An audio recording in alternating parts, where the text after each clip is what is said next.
Olá! Hoje vamos fazer uma revisão de conteúdo com a correção de uma atividade bônus da disciplina de processo constitucional referente a casos concretos, com questões objetivas e subjetivas do controle de constitucionalidade. Bem, vamos aqui à primeira questão, que envolve um controle de constitucionalidade de emenda constitucional.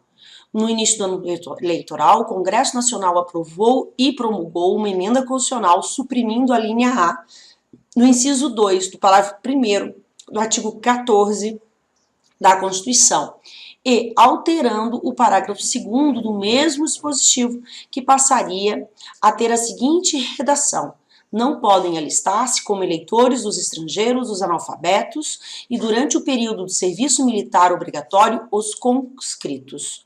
Ocorre que no intervalo entre o primeiro e o segundo turno de votação da proposta de emenda constitucional no Senado, o presidente da República havia decretado intervenção federal num estado da federação. Diante da dúvida generalizada a respeito do direito de voto dos analfabetos na eleição, que ocorreria naquele ano, o Procurador-Geral da República houve por bem ajuizar a DI contra a referida emenda constitucional.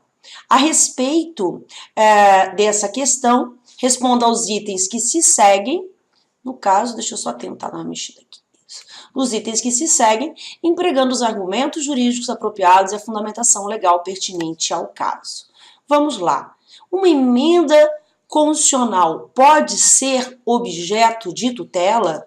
Aqui a resposta é sim, desde que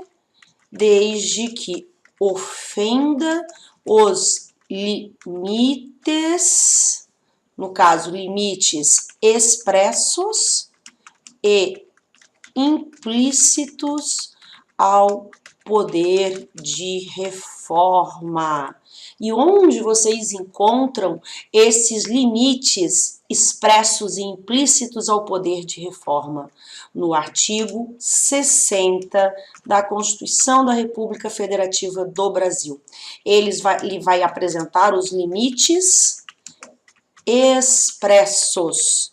Esses limites expressos, por sua vez, podem ser limites formais, quando se refere ali a quem tem legitimidade para a propositura do projeto de emenda constitucional, a forma de votação, os 2 turnos de votação que tem que ter, a maioria qualificada que tem que ter.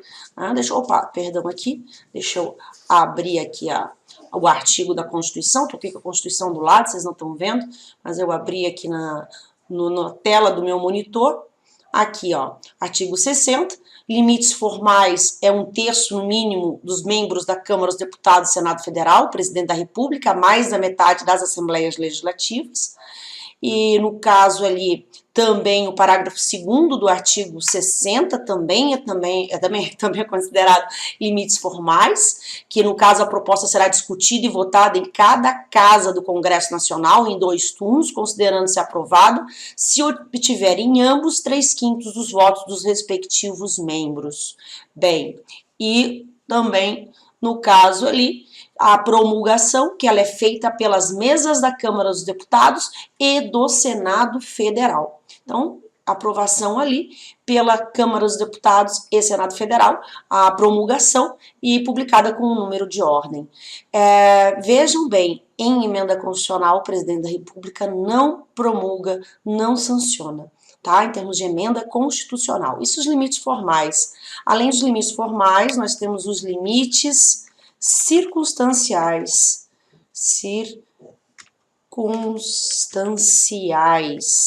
Esses limites circunstanciais vocês encontram no parágrafo 1º do artigo 60 da Constituição Federal, dizendo que a Constituição não pode ser emendada estando em vigência uma intervenção federal, estado de sítio ou estado de defesa. Além disso, nós temos os limites materiais,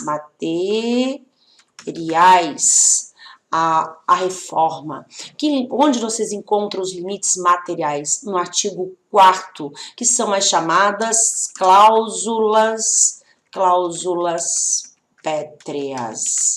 Então, são as cláusulas pétreas, que não pode ter objeto de deliberação de proposta de emenda tendente a abolir forma federativa de Estado, voto direto, secreto, universal e periódico, separação dos poderes e direitos e garantias individuais. Então, assim, possibilidade de ADI quando for violada qualquer dessas situações. Isso, limites expressos. E quais os limites implícitos? Ou seja, vedação de revogação do artigo 60 da Constituição da República Federativa do Brasil. Não pode haver revogação do artigo 60 ou dos seus dispositivos, senão, indiretamente, se estaria modificando os limites ao poder de reforma, certo? Vamos adiante. A inconstitucionalidade formal ou material na emenda? Sim, né? Sim. A inconstitucionalidade formal e material. Qual a inconstitucionalidade? Inconstitucionalidade formal. Ocorreu em razão de violação de limite expresso, se quiser colocar completo, limite expresso circunstancial. Circunstancial, pois foi na vigência de intervenção federal, tá? Vigência de intervenção federal. Então, nesse caso, não teria como ser promulgada a emenda constitucional em razão dessa violação aqui, presente no artigo 60, artigo 60, parágrafo 1º da Constituição Federal. Tranquilo? E qual seria a inconstitucionalidade material? No caso aqui, violação de cláusula pétrea, ou seja, violação do limite material ao poder de reforma. Por que houve violação da cláusula pétrea?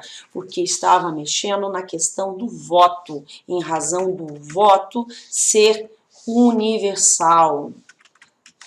Porque vai retirar o voto aqui dos analfabetos. Voltando lá na questão, os analfabetos, pode listar-se como leitores dos estrangeiros os analfabetos, e durante o período militar os conscritos. Então, com relação a essa questão aqui, houve a violação de uma cláusula pétrea, de um limite material ao poder de reforma, tá? Que está no artigo 60, no caso, parágrafo 4º, inciso 2 da Constituição da República Federativa do Brasil. Entenderam? Vamos adiante, próxima questão, uma situação real. O Partido Social Cristão ajuizou em 21 de maio de 2013 mandado de segurança em face da resolução 175 do Conselho Nacional de Justiça, que autoriza que todos os cartórios do Brasil celebrem casamento entre pessoas do mesmo sexo, sob a alegação de que o CNJ violou norma constitucional ao legislar sobre matéria de competência do Poder Legislativo.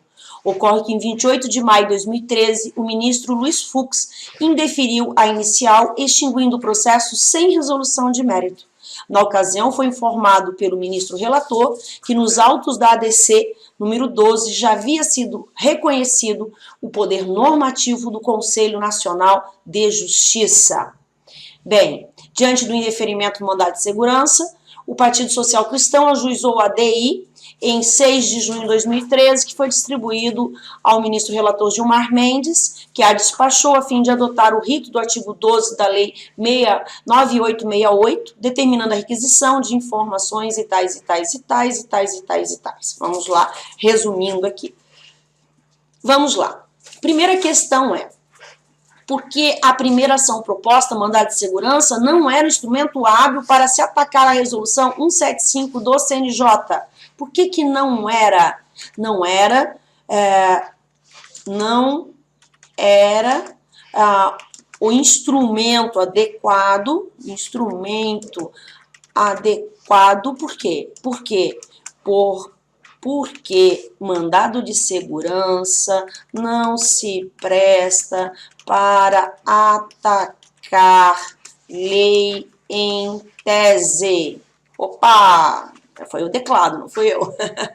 Então, não era um instrumento adequado para atacar lei em tese. E por que que não era? Então, mandado de segurança tutela o direito subjetivo. Pode até ser exercido o controle de constitucionalidade por mandado de segurança, mas vai ser um controle de constitucionalidade, no caso, difuso, e que ocorre, o modo de ocorrer, ele é concreto, ou seja, ele incide sobre um caso concreto, em que o juiz vai analisar a questão de constitucionalidade como uma questão incidental ao mérito, pois o mérito é a tutela do direito da parte impetrante. No caso ali em questão, o que aconteceu no caso em questão? Essa minha luz aqui está toda torta. O caso em questão, o que nós temos? Nós temos o ataque a uma resolução do CNJ, sem que haja uma correlação com algum caso concreto ou com algum direito subjetivo tutelado. Então, esse é um instrumento hábil para esse tipo de controle através da ADI, Ação Direta de Inconstitucionalidade, que visa a tutela do direito objetivo, cujo modo de exercício se dá através de um controle abstrato de constitucionalidade, o que nesse caso não aconteceu. Diante da ambivalência das ações de constitucionalidade e de inconstitucionalidade, se o STF indeferir o pedido de declaração de inconstitucionalidade na ADI, poderá algum juiz de primeiro grau ou mesmo o Ministério Público Estadual negar a efetivação de casamento entre pessoas do mesmo sexo? Nesse caso aqui, olhem só, a procedência da ADI causa a improcedência da ADCOM, ou seja, do controle de constitucionalidade. Elas são ambivalentes. A procedência de uma acarreta a improcedência da outra. A procedência da ADCOM gera, por sua vez, a procedência da ADI. A improcedência, Patrícia, que é isso, a improcedência da ADI. Então, isso é uma consequência, vamos dizer aí, esse meu lenço aqui tá me incomodando. É uma consequência dessa ambivalência que existe entre uma e outra. O que vai causar em qualquer resultado dessas decisões, em qualquer situação? O julgamento de qualquer dessas demandas vai gerar o quê? Efeitos erga omnes e vinculantes. Se é vinculantes, é de observância obrigatória. Então, é de observância obrigatória. Elas devem, portanto, ser seguidas. Caso o Ministério Público negue a efetivação do casamento, cabe a reclamação constitucional para o STF, a fim de garantir, tá certo, a observância das suas decisões. A observância das suas decisões. Então, aqui pode-se ingressar também com mandado de segurança, se a parte se sentiu prejudicada, ao juízo local, mas nada impede que se ingresse com uma reclamação constitucional já diretamente para o STF. Sabe-se que na semana do dia 16 de novembro, e não só nesses dias, esse promotor continua fazendo isso, em Florianópolis ocorreu o casamento de um cancelamento de um casamento homoafetivo pelo promotor de justiça Henrique Limongi, sob a alegação de que só prestigia união estável ou entidade familiar se essa for composta por um homem e mulher. Nesse caso, na hipótese da ADI vir a ser julgada improcedente pelo STF, qual seria o instrumento constitucional mais adequado e mais eficaz para fazer valer a decisão do STF que fora desrespeitada? Já falei na frente, é a reclamação constitucional para o STF. Eu, muito apressadinha, já respondi essa questão. Vamos adiante. Qual o papel exercido pelo AGU e pelo Procurador-Geral da República na ADI? Vejam bem, a AGU vai defender a constitucionalidade da norma atacada, norma impugnada. Tá? Ele defende a constitucionalidade da norma atacada. Onde eu vou encontrar isso, professora? Vocês podem ir no artigo 102 da Constituição, 103, deixa eu confirmar aqui, estou com a Constituição aberta do lado, só um minutinho, deixa eu só acessar aqui o artigo que fala especificamente, que é o 103, artigo 103, parágrafo 1º, o Procurador-Geral da República deverá ser previamente ouvido, não é essa, aqui então, pera um pouco, parágrafo 3º, perdão. Então, nesse caso aqui, é o parágrafo 3º do artigo 103 da Constituição da República Federativa do Brasil, que nesse caso, quando o STF apreciar a inconstitucionalidade em tese de norma legal, o ato normativo, citará previamente o advogado-geral da União que defenderá o ato ou o texto impugnado. Ah, professor, e se a lei foi absurdamente inconstitucional, o AGU vai ser obrigado a defender? Sim, vai ser obrigado a defender. Tem alguma brecha, alguma saída? Sim. Se já houve manifestação do STF em controle difuso, ou seja, em controle concreto de constitucionalidade. Aí, nesse caso, ele cita a decisão do STF e ele consegue aí se isentar, vamos dizer, de defender a norma impugnada. E qual é o papel do Procurador-Geral da República, que é o Ministério Público, chefe do Ministério Público Federal? Quando ele atua como custos legis, ele, como fiscal da lei, ele tem liberdade para se posicionar tanto pela constitucionalidade da norma como pela inconstitucionalidade na norma, pois o que se visa a defesa aqui em questão é da supremacia da Constituição, supremacia da Constituição da República Federativa do Brasil. Se visa sempre a proteção dela. Nesses tipos de ações de controle concentrado. Então, é esse o papel que o Procurador-Geral da República irá exercer. No processo de ADI, é possível a intervenção de terceiros? Não é possível. Não é possível. Onde nós encontramos isso? Vamos pegar aqui a Lei 9868. A Lei 9868, ela traz, deixa eu abrir ela aqui, de 99, ela traz no artigo, deixa eu encontrar aqui, sobre intervenção de terceiros, cadê a petição inicial? Aqui, corrido o prazo para informações. Aqui, artigo 7º, não se admitirá a intervenção de terceiros na ação direta de inconstitucionalidade.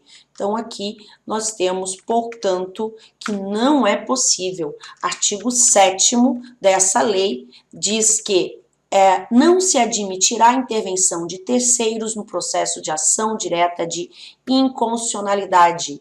Tá bom, professora, mas e o que é esse amicus curiae? O que é esse amicus curiae? Bem, o parágrafo 2º do artigo 7º da Constituição Federal, ele diz que, o parágrafo 2º, deixa eu só jogar aqui, o parágrafo 2º diz que o relator, considerando a relevância da matéria e a representatividade dos postulantes, poderá, por despacho irrecorrível, admitir, observado o prazo fixado no parágrafo anterior, a manifestação de outros órgãos ou entidades. Então, aqui nós vamos encontrar o amicus curiae, que é o quê?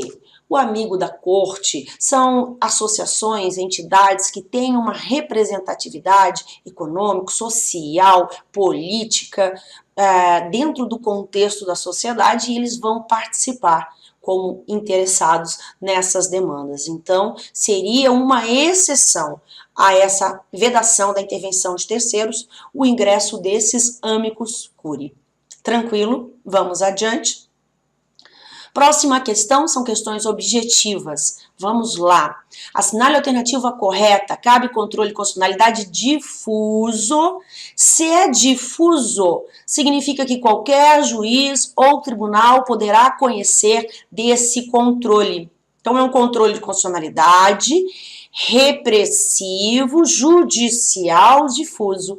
E a resposta vai ser a todos os órgãos do poder judiciário. Tranquilo? Vamos adiante, que o tempo urge.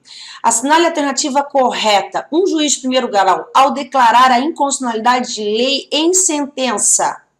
É para assinalar a alternativa correta. Então, vamos lá. Pode, tendo em vista razões de segurança jurídica ou de excepcional interesse social, determinar que a declaração de constitucionalidade tenha efeito erga omnes ou decidir que ela só tenha eficácia a partir do trânsito em julgado. Bem, olha aqui, gente, se ele está falando em juiz de primeiro grau, qual é a conclusão que eu tenho que chegar? Eu tenho que chegar à conclusão que, nesse caso, se trata de controle difuso de constitucionalidade.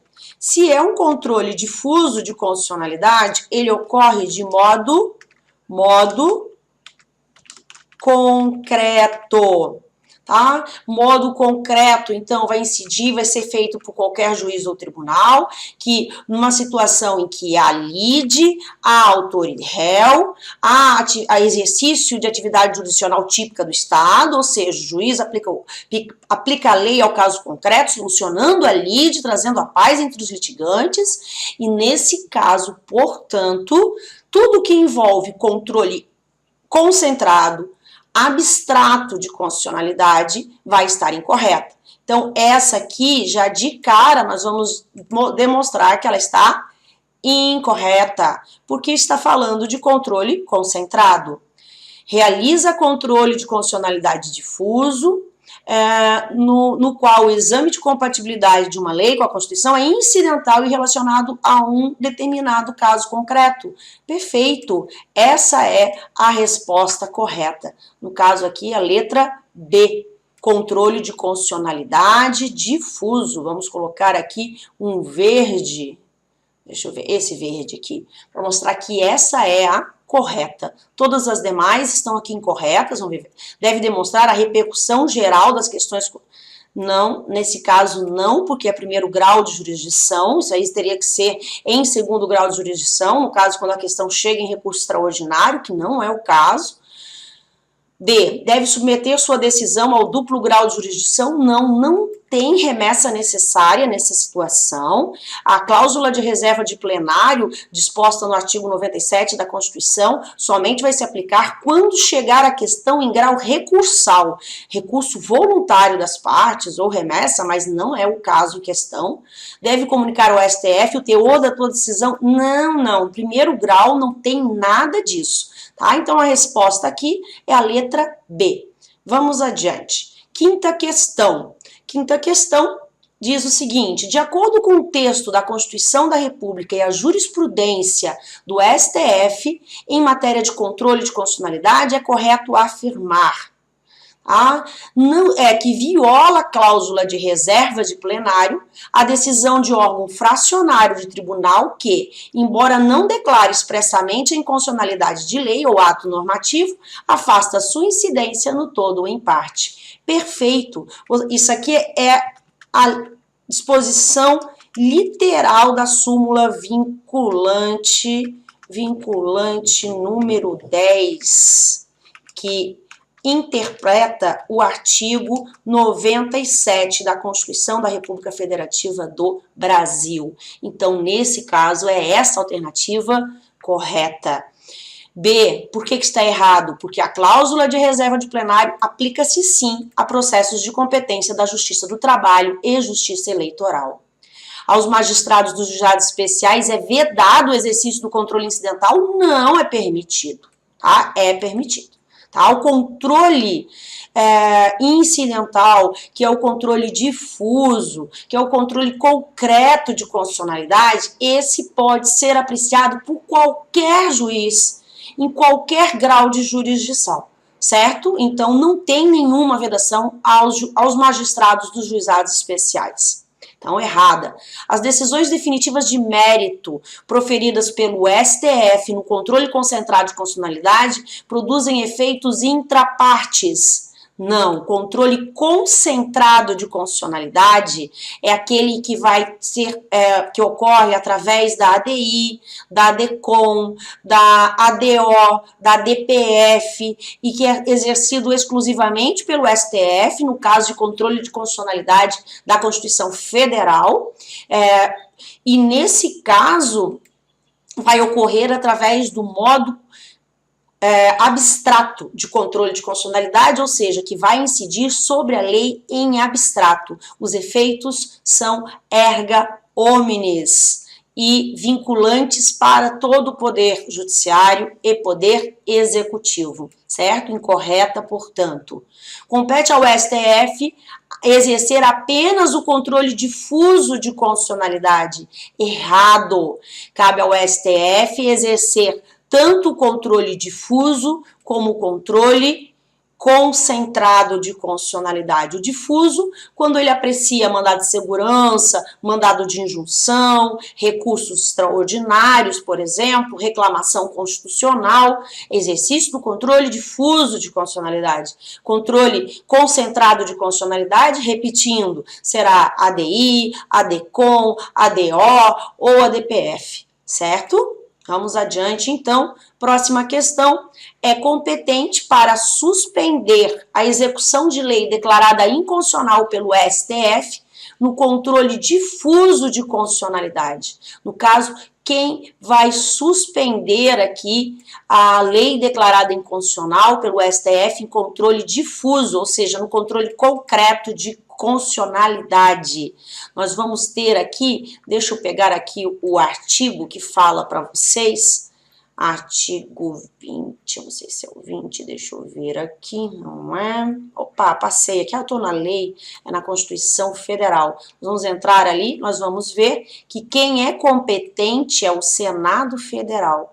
Deixa eu achar aqui, opa, essa fugiu de novo, deixa eu achar o artigo que fala sobre isso, a competência aqui do Senado Federal, processo legislativo, não, um pouquinho antes, deixa eu achar aqui, tô com a lei aqui do lado, tá, pessoal? Então, por favor, me perdoem, deixa eu chegar nas casas aqui, compete privativamente ao Senado Federal, artigo 52, aqui, inciso 10 do artigo 52, então, aqui, vamos colocar aqui, artigo 52, inciso 10 da Constituição da República Federativa do Brasil, que diz que compete ao Senado Federal suspender a execução no todo ou em parte de lei declarada inconstitucional por decisão definitiva do STF, certo? Então, nesse caso, vemos aí que houve o controle de constitucionalidade difuso, ou seja, de modo concreto de constitucionalidade, pode ser exercido por qualquer juiz ou tribunal, e quando a questão chega no STF e ocorre o julgamento do STF, o STF comunica o Senado Federal, que poderá, é uma faculdade do Senado Federal, suspender a execução da lei declarada inconstitucional por decisão definitiva do STF, no todo ou em parte. Então, essa decisão definitiva aqui do STF, ela ocorre em controle difuso, concreto de constitucionalidade. Correto? Vamos adiante? Entendidos? Vamos adiante. Sétima questão. João ingressa com ação buscando a repetição de indébito tributário, tendo como causa de pedir a inconstitucionalidade da Lei X. Então, isso que ele está pedindo aqui de causa de pedir, quer dizer, a inconstitucionalidade da lei, a Lei X, que criou o tributo. Sob a demanda, assinale a alternativa correta. O que nós podemos já concluir aqui? Que se trata nessa questão de tutela de direito subjetivo, então que qualquer juiz ou tribunal poderá conhecer e conhecerá dessa inconstitucionalidade através de um controle incidental que incide sobre um caso concreto e apreciada como prejudicial de mérito. Então, nesse caso aqui, vamos ver as alternativas corretas. Que trata-se, portanto, de controle difuso, concreto de constitucionalidade. João não possui legitimidade para ingressar. Errado. O artigo 103 da Constituição Federal se aplica ao controle concentrado, abstrato de constitucionalidade. Então, essa aqui está incorreta. Caso a questão seja levada ao STF em sede de recurso extraordinário e esse declarar a inconstitucionalidade da Lei Federal X pela maioria absoluta de seus membros, a decisão terá eficácia contra todos e efeitos vinculantes. Caso a questão seja levada ao STF em sede de recurso extraordinário e se declarar a inconstitucionalidade da Lei X pela maioria absoluta de seus membros, a decisão terá eficácia contra todos. Não. Por que não? Porque eu vou precisar daquela situação do artigo 52 do inciso 10 da Constituição Federal, que é o Senado Federal que poderá suspender os efeitos e dar essa eficácia erga omnes. Em princípio, nas ações de controle concreto de constitucionalidade, a eficácia será intrapartes. Óbvio que, se for dada a repercussão geral para a questão, vai fazer eficácia em razão de um precedente obrigatório para o judiciário, para todas as demais decisões proferidas pelo Poder Judiciário. Mas eu não vou dizer que vai ser uma eficácia erga omnes e vinculantes, inclusive para a administração pública. Então, está errada também. Vamos adiante. O órgão colegiado, em sede de apelação, não pode declarar a inconstitucionalidade da norma, devendo submeter a questão ao pleno do tribunal, o órgão especial quando houver, salvo se já houver pronunciamento deste ou do plenário do STF sobre a sua inconstitucionalidade. Essa é a alternativa correta, está no artigo 97 da Constituição da República Federativa do Brasil e súmula vinculante número 10, STF. Então, nesse caso, o artigo 97, ele é claro que quando a questão de inconstitucionalidade chegar pela primeira vez no Tribunal de Segundo Grau, ele não pode julgar a questão pelo órgão fracionário com 3 membros, ele vai ter que criar um incidente de inconstitucionalidade e levar a questão para apreciação ou do pleno, que é a reunião de todos os desembargadores daquele tribunal de segundo grau, vamos dizer, exemplo, ou órgão especial onde vai ter a reunião dos mais antigos desembargadores até um número máximo de 25. Então essa aqui é a questão correta, a alternativa C da questão número 7. E vamos ver a D, porque que está incorreta. O juiz ou tribunal de primeiro grau não detém competência para a declaração de inconstitucionalidade de lei ou ato normativo, mas somente o tribunal de segundo grau e desde que haja prévio pronunciamento do plenário do STF sobre a questão. Não. Onde nós vimos que no controle difuso de constitucionalidade, o juiz de primeiro grau, ele ele não tem qualquer vinculação, ele vai poder, dentro do caso concreto, apreciar sim, livremente a questão da constitucionalidade da lei, inclusive afastá-la naquele caso concreto, certo? Então, a única alternativa correta, letra C. Vamos aqui à 8ª questão. Analisa as assertivas abaixo, marcando F para as verdadeiras e F para as falsas. Consideramos por mera hipótese que um deputado federal apresentasse projeto de lei ordinária dispondo sobre a organização da Defensoria Pública e tal proposição, depois de aprovada na Câmara dos Deputados e Senado Federal, fosse encaminhada ao presidente da República, poderia vetá-lo, veto jurídico e não político, exercendo assim um controle preventivo de constitucionalidade. Nesse caso aqui, se um deputado federal apresentasse um projeto de lei da Defensoria Pública, gente, haveria um vício de iniciativa, pois é de iniciativa privativa do presidente da República dispor de lei que envolve organização da administração pública federal, servidores públicos, regime funcional, fica a cargo do presidente da República. Olhem lá o parágrafo 1º do artigo 61 da Constituição Federal. Então, essa aqui, ela é, verdadeira. Verdadeira. Vamos a 2. Considerando ainda a hipótese do item acima, as leis que dispõem sobre a organização da Defensoria Pública da União são de iniciativa privativa do presidente da República, de modo que o projeto de lei em questão seria inconstitucional por vício formal procedimental e não orgânico, segundo doutrina majoritária. Verdadeiro também. Aqui nós temos um vício procedimental objetivo, ou também chamado de vício formal propriamente dito subjetivo. Perdão, eu falei objetivo, falei errado. Subjetivo, porque envolve um vício de iniciativa. Não seria um vício formal orgânico, porque vício formal orgânico se refere, no caso, a vício de competência, e não é o caso competência, porque a competência foi da União, foi competência federal, só foi um órgão errado que deu iniciativa a esse projeto de lei, certo? Vamos adiante. Em controle de constitucionalidade concentrado somente pelo voto da maioria absoluta de seus membros ou dos membros do respectivo órgão especial, poderão os tribunais declarar a inconstitucionalidade de lei ou ato normativo do poder público. O que está errado essa situação aqui? Controle concentrado, gente.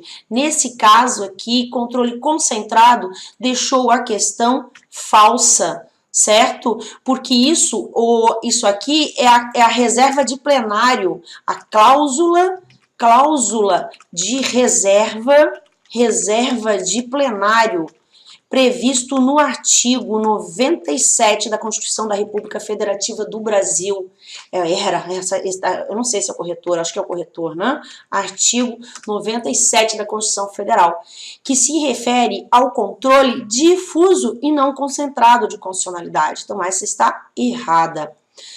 Não se admite no ordenamento constitucional brasileiro o fenômeno da mutação constitucional. Admite-se sim, há inclusive decisão do STF a respeito disso. Verdadeira não, falsa, Patrícia, falsa. O sistema brasileiro admite o controle judicial preventivo nos casos de mandado de segurança impetrado por parlamentar, com o objetivo de impedir a tramitação de projeto de emenda constitucional lesiva a cláusulas pétreas e que por isso violem o devido processo legislativo.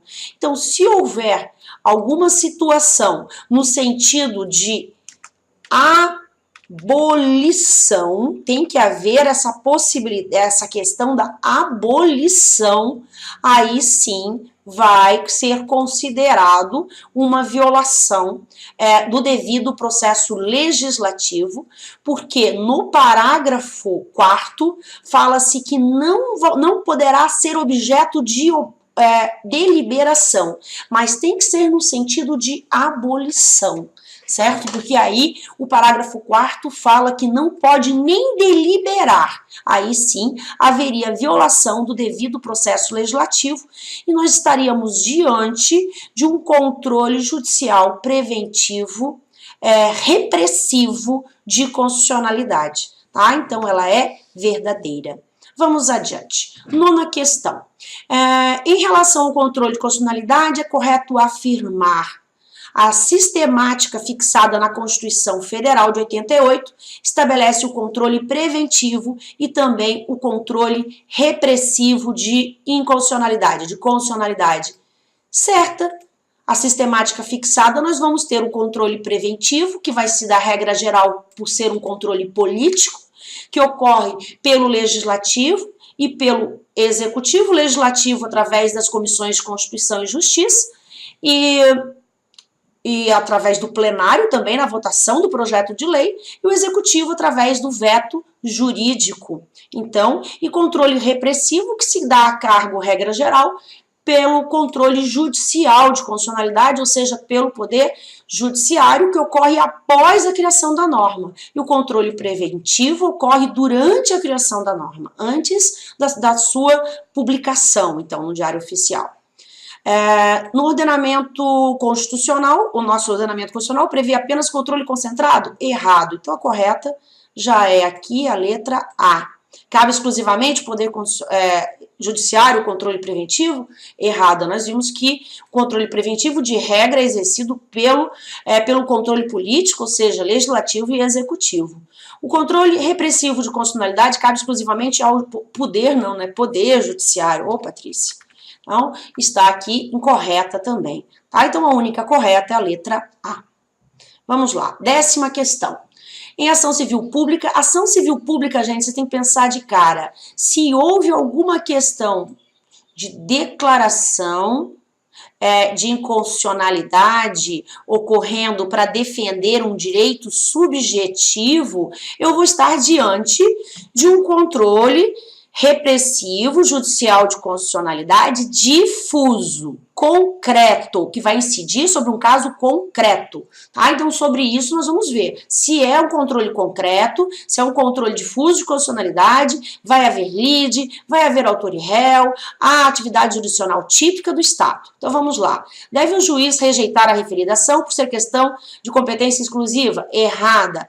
Deve o juiz rejeitar a ação por ser ela sucedânea da representação de constitucionalidade? Errada. A ação civil pública deve ser apreciada pelo Tribunal de Justiça diante da matéria constitucional? Errada. O controle difuso pode ser exercido por ser incidental. Perfeita. É a letra D. Questão 10, letra D. Vamos adiante. Questão 11. Considera-se mecanismo de controle, olhem aqui, agora se pede o controle concentrado de constitucionalidade judicial repressivo, então sobre uma lei já publicada, já existente, já em vigor, previsto na Constituição. Se é concentrado, ele acontece de modo abstrato, num processo em que vai se tutelar o direito objetivo e não o direito subjetivo, que se protege a supremacia da Constituição, não há lide, não há autor e réu, há apenas legitimados ativos e passivos, não há exercício jurisdicional típico pelo Poder Judiciário. O que nós vamos ter aqui é o Judiciário agindo como um legislador negativo, no sentido de retirar uma lei inconstitucional do ordenamento jurídico. Vamos lá. O veto parcial ou total é considerado controle de constitucionalidade? Sim, mas é um controle de constitucionalidade preventivo, político preventivo, não é o caso em questão. Errada, então, a suspensão no todo ou em parte de lei, da execução de lei declarada inconstitucional por decisão definitiva do STF, nesse caso aqui, da execução de lei, isso é feito pelo Senado Federal e ocorre no controle difuso, concreto de constitucionalidade. Vide lá, artigo 52, inciso 10 da Constituição Federal.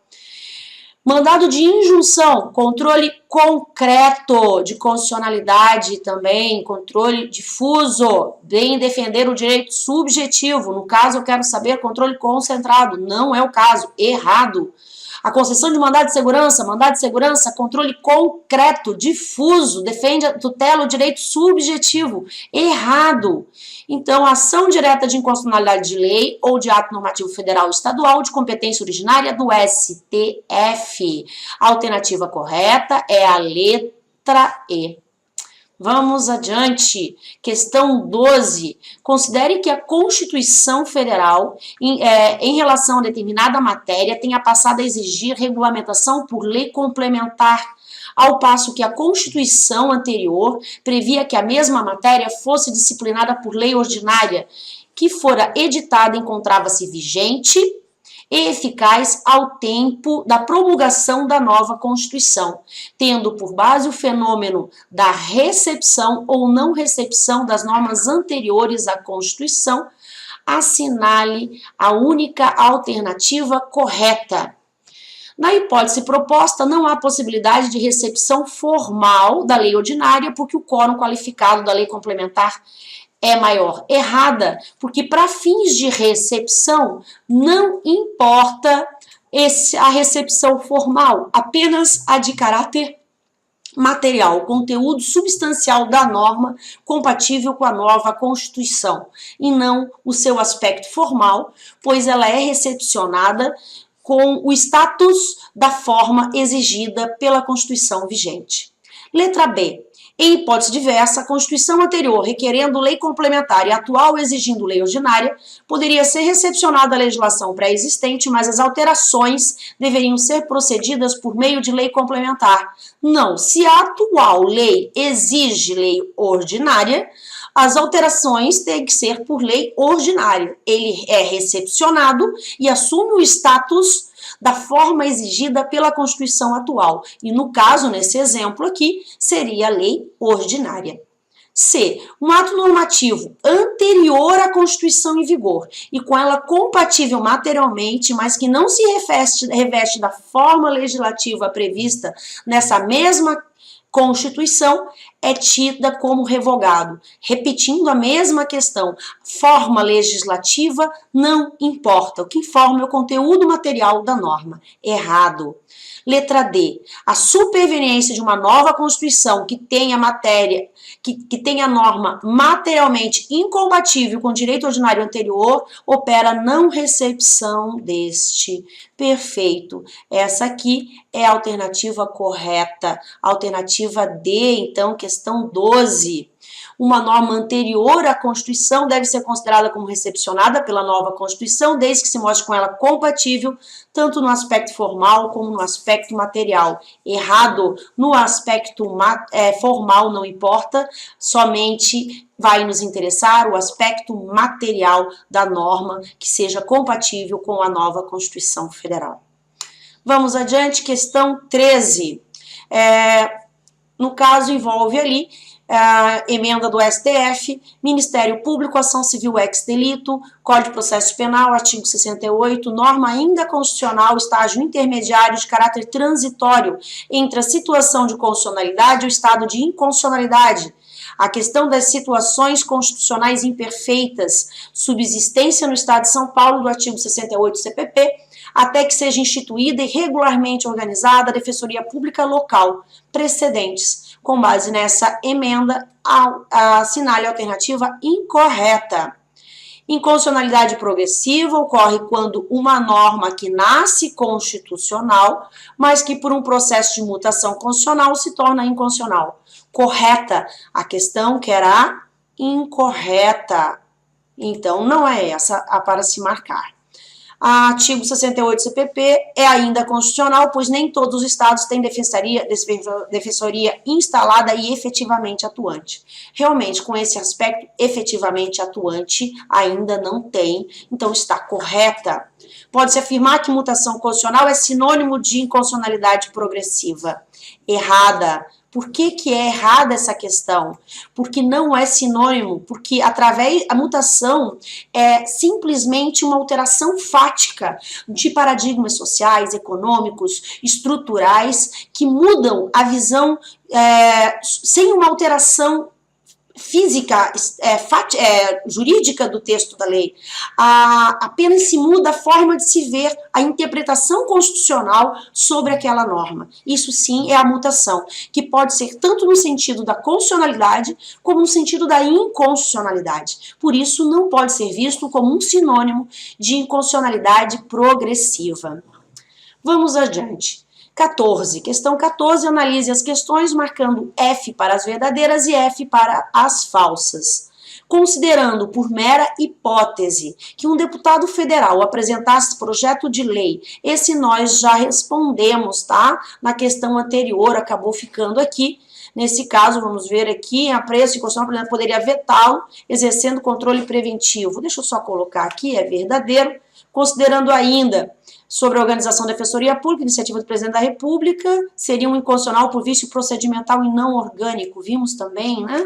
Verdadeiro. Em controle de constitucionalidade concentrado somente pelo voto da maioria absoluta de seus membros, respectivo órgão. Concentrado não, essa é falso, porque isso se trata de controle difuso. O sistema brasileiro admite o controle judicial preventivo nos casos de mandado de segurança. Vimos isso aqui também, ela é verdadeira. Certo? Próxima, o STF, quando julga uma ADI, não atua como juiz em sentido estrito, mas sim como legislador negativo, certo? Pois ele não resolve lide, apenas declara a compatibilidade ou não de uma norma infraconstitucional com a norma constitucional, retirando do ordenamento jurídico uma norma incompatível com a Constituição. E nesse caso aqui, a incompatibilidade é tanto formal como material, lembrando que inconstitucionalidade somente será de normas criadas na vigência da atual Constituição. Se forem normas anteriores, apenas se observa o aspecto material e vai ser questão do fenômeno, de aplicação do fenômeno da recepção ou não recepção.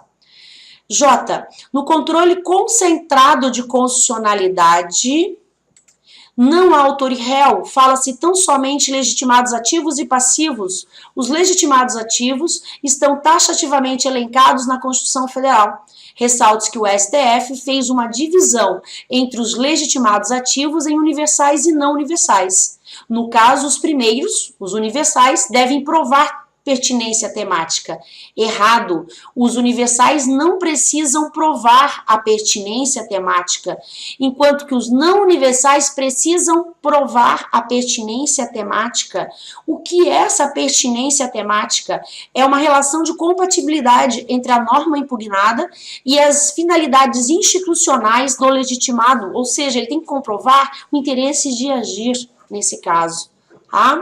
Vamos ver a próxima. Exige das entidades de classe de âmbito nacional, como o Conselho Federal da OAB, a indispensável pertinência temática, sendo eles legitimados não universais. Falso. Por quê? Porque o Conselho Federal da OAB, ele é legitimado universal. Ele não entra aqui, então, nessa situação. Partido político, para ser legitimado ativo a propositura de ADI, ADC, ADCOM, pode ser também chamada de ADC, a DPF precisa ter representação no Congresso Nacional e não precisa aprovar pertinência temática por ser legitimado universal. Ressalve-se que essas ações de controle concentrado abstrato de constitucionalidade verdadeiro. Vamos adiante. Uma convenção coletiva de trabalho celebrada entre sindicatos de empregadores e empregados por trazerem normas gerais abstratas, pode ser objeto de ADI? Não pode, porque um dos requisitos é que deve ser de produção estatal, e nesse caso é uma produção de particulares. Falsa. Um decreto regulamentar pode ser objeto de ADI? Não pode, é falsa. Por quê? Porque decreto regulamentar é uma norma legal secundária e não primária. Tem que ser norma primária, que decorre diretamente da Constituição, que são aquelas previstas no artigo 59 da Constituição Federal. Deem uma olhadinha lá, tá? Então ela está incorreta.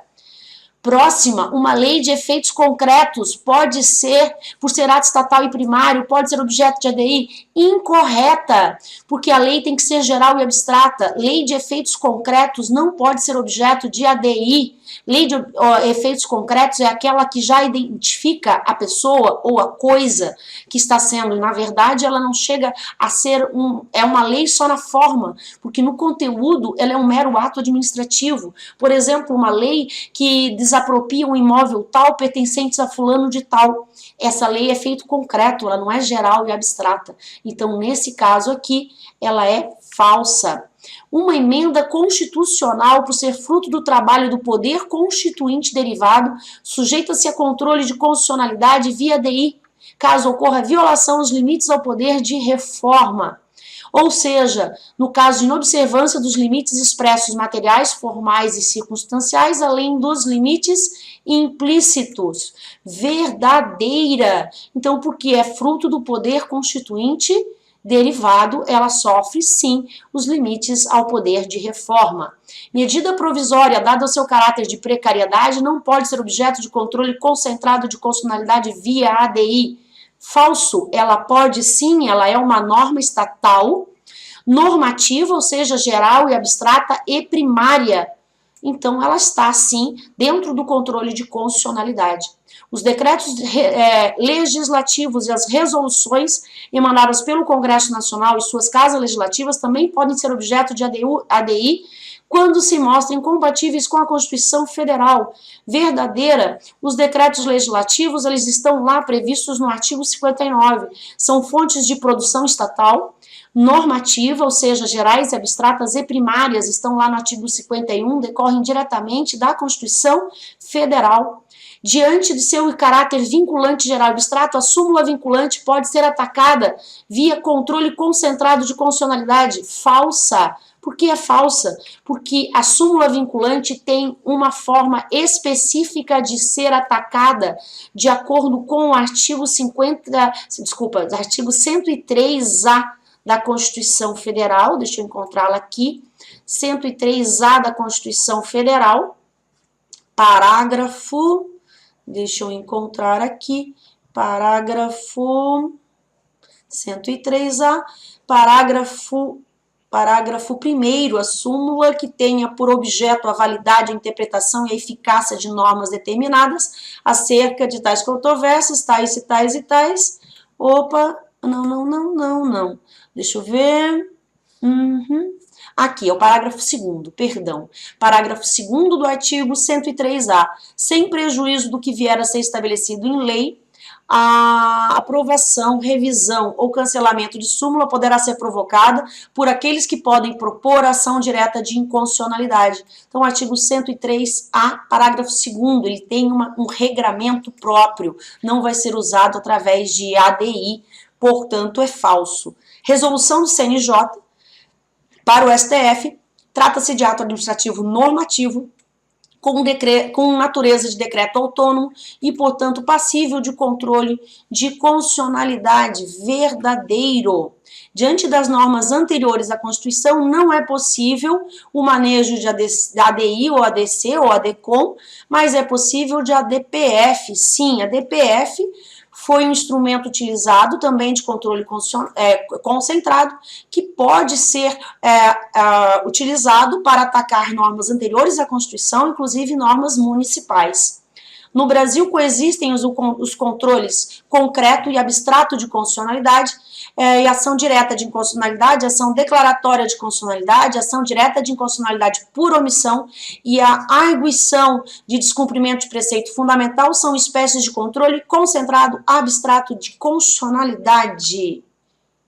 Verdadeira.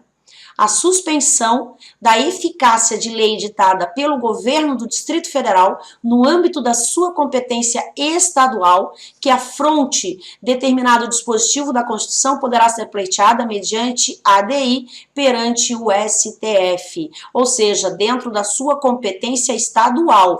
Se for competência municipal, não pode, vamos ver. Contudo, não se admite ação direta de inconstitucionalidade perante o STF cujo objeto seja ato normativo editado pelo Distrito Federal no exercício de sua competência municipal. Nesse caso aqui, essa alternativa está verdadeira.